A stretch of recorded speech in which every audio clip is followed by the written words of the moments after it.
বিষয়টা সাকিব কবে আসবে কি করবে সেটা নিয়ে আমি আগের থেকে কোনো প্ল্যান পরিকল্পনা আমাদের তরফ থেকে মানে আমি আমার তরফ থেকে এখনও সাজাতে পারিনি।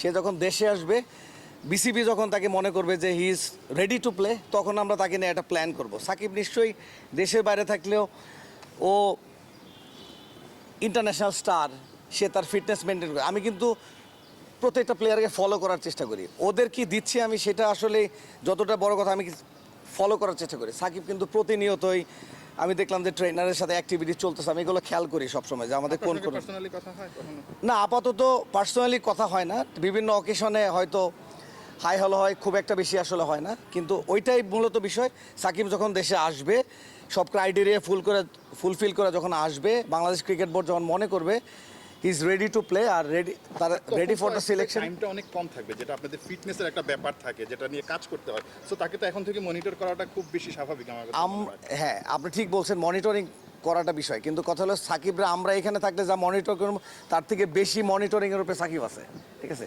সে নিজের থেকে, আমাদের প্লেয়াররা কিন্তু আপনারা অনেকেই বলে যে আমাদের প্লেয়াররা সেফ রেসপন্সিবল না, হয়তো ফিটনেসে ভালো নয়। তারা কিন্তু আসলে তাদের এখন আমি দেখতেছি যে তারা ফুড সম্পর্কে সচেতন, তারা ট্রেনারের সাথে আমাদের সাথে সবসময় যোগাযোগ রাখে, তারা ফিজিওর সাথে সবসময় টাচে থাকে, সবসময় একজন ফিজিওর আন্ডারে থাকে।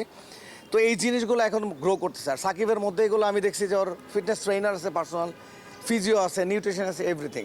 সো আমার মনে হয় না যে সাকিব ওইখানে ট্রেনিং ফ্যাসিলিটিস কম পাচ্ছে। আমার ধারণা সে যেদিন আসবে সে তখন প্রপার ফিট। কোনো ডাটা নেই? না, আবার ডেটা নাই। হ্যাঁ।